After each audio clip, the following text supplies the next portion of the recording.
Hi, welcome to cook with Pramila. ఈరోజు video వచ్చేసి పక్కా రాయలసీమ స్టైల్లో టమోటాలు ఉల్లిపాయలతో పుల్లకూరని ఎలా తయారు చేసుకోవాలో చూపించబోతున్నాను. కూర చేసే టైం లేనప్పుడు ఏదైనా సింపుల్గా టేస్టీగా ఉండాలి అంటే ఈ రెసిపీని ఖచ్చితంగా ట్రై చేయండి. చాలా బాగుంటుంది, ఈజీగా తయారు చేసుకోవచ్చు, ఎక్కువ ప్రాసెస్ కూడా ఉండదు. టేస్ట్ అయితే చాలా బాగుంటుంది, ఒక్కసారైనా ట్రై చేయండి ఫ్రెండ్స్. మరి సింపుల్గా రాయలసీమ స్టైల్లో పుల్లగూర ఎలా తయారు చేసుకోవాలో వీడియోలోకి వెళ్ళి చూసేయండి. పుల్లగూర తయారు చేయడం కోసం ఒక కడాయి కానీ ఒక బౌల్ కానీ తీసుకోవాలి. ఇందులోకి ఒక 5 మీడియం సైజు టమోటాలను కట్ చేసుకొని వేసుకోవాలి.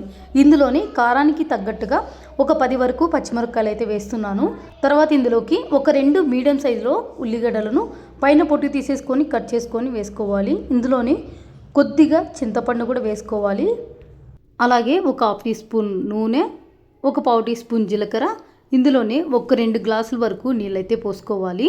తర్వాత ఇందులోనే కొద్దిగా కొత్తిమీరను కాడలతో సహా వేసుకోవాలి. అలాగే కొంచెం కరివేపాకు కూడా వేసుకొని ఈ బౌల్ని స్టవ్ మీద పెట్టుకొని మూత పెట్టేసుకొని మీడియం ఫ్లేమ్లో ఇవన్నీ బాగా మెత్తగా అయ్యేంత వరకు ఉడికించుకోవాలి.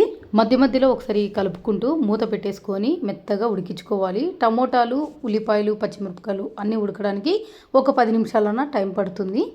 10 నిమిషాల తర్వాత చూపిస్తున్నాను చూడండి. టమోటాలు, పచ్చిమిరపకాయలు, ఉల్లిపాయలు అన్నీ ఈ విధంగా బాగా మెత్తగా ఉడికించేసుకోవాలి. నీళ్లు కూడా పూర్తిగా ఇంకిపోయినాయి, చూసారు కదా. ఇప్పుడు స్టవ్ ఆఫ్ చేసుకుందాము. ఇలా ఉడికించి పెట్టుకున్న వీటిలోకి రుచి తగ్గట్లు కల్లుప్పు వేసుకొని పప్పు గిత్తితో మెత్తగా మెదుపుకోవాలి.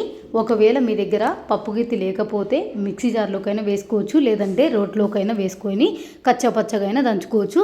మిక్సీకి వేసుకొని చేసుకునేటట్లు అయితే మెత్తగా లేకోకుండా కొంచెం బరగ్గా మిక్సీ పట్టుకోండి, అప్పుడే టేస్ట్ అనేది చాలా బాగుంటుంది. మీకు ఇక్కడ ఒక మాట అయితే చెప్తానండి, పుల్లగూర ఎప్పటికైనా పప్పు గిత్తితో మెదుపుకుంటేనే టేస్ట్ చాలా బాగుంటుంది. మేము చిన్నగా ఉన్నప్పుడు మా నాన్నమ్మ అయినా అమ్మమ్మ అయినా పుల్లగూర అంటే పప్పు గుత్తితోనే రుబ్బేటోళ్ళండి. పప్పు గుత్తితో రుబ్బితేనే ఆ టేస్ట్ అనేది చాలా బాగుంటుంది. ఒకవేళ మీ ఇంట్లో పప్పు గుత్తి లేకపోతే మిక్సీలోకైనా రోట్లోకైనా దంచుకొనైనా తీసుకోండి. పప్పు గుత్తి ఉంటే మాత్రం ఈ విధంగా మెదుపుకోండి, చాలా బాగుంటుంది.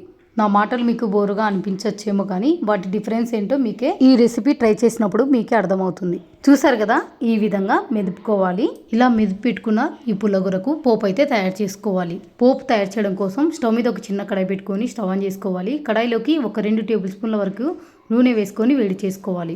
నూనె వేడవగానే పోపు దినుసులు ఆవాలు, జీలకర్ర, మినపప్పు వేసుకోవాలి. అలాగే ఒక 5-6 వరకు వెల్లుల్లిని పొట్టు తీసేసుకొని వేసుకోవాలి. ఒక ఎండుమిర్చి కూడా వేసుకొని మంట సిమ్లోని పెట్టుకొని పోపు దినుసులు, వెల్లుల్లి, ఎండుమిర్చిని మంచిగా కలుపుకుంటూ ఫ్రై చేసుకోవాలి. పోపు అంతా ఇలా బాగా ఫ్రై అయిన తర్వాత ఇందులోకి కొంచెం కరివేపాకు కూడా వేసుకొని కలుపుకోవాలి. ఇలా కలుపుకున్న తర్వాత ఇప్పుడు ఇందులోకి ముందుగా తయారు చేసి పెట్టుకున్న పుల్లగూర వేసుకోవాలి. అలాగే కొంచెం కొత్తిమీర కూడా వేసుకొని అంతా ఒకసారి బాగా కలిసేలాగా కలుపుకోవాలి. అంతేనండి, ఎంతో టేస్టీగా చాలా సింపుల్గా పక్కా రాయలసీమ స్టైల్లో పుల్లగూర అయితే రెడీ అయిపోయింది. స్టవ్ ఆఫ్ చేసుకొని సర్వ్ చేసుకోవడమే. ఈ పుల్లగూర వేడి అన్నంలోకైనా బాగుంటుంది, చపాతీ, రోటీ, దోశ ఇలా ఎందులోకైనా సూపర్గా ఉంటుంది. తప్పకుండా ఒకసారైనా ట్రై చేసి చూడండి ఫ్రెండ్స్. మరి చాలా సింపుల్గా పుల్లగూర ఎలా తయారు చేసుకున్నామో చూసారు కదా. ఈ వీడియో మీకు నచ్చినట్లయితే లైక్ చేయండి, షేర్ చేయండి, అలాగే ఛానల్ని సబ్స్క్రైబ్ చేసుకోండి. ఇంకా ఇలాంటి వెరైటీ వంటకాల కోసం పక్కనున్న బెల్ ఐకాన్ని యాక్టివేట్ చేసుకోవడం మాత్రం మర్చిపోకండి. Thank you for watching.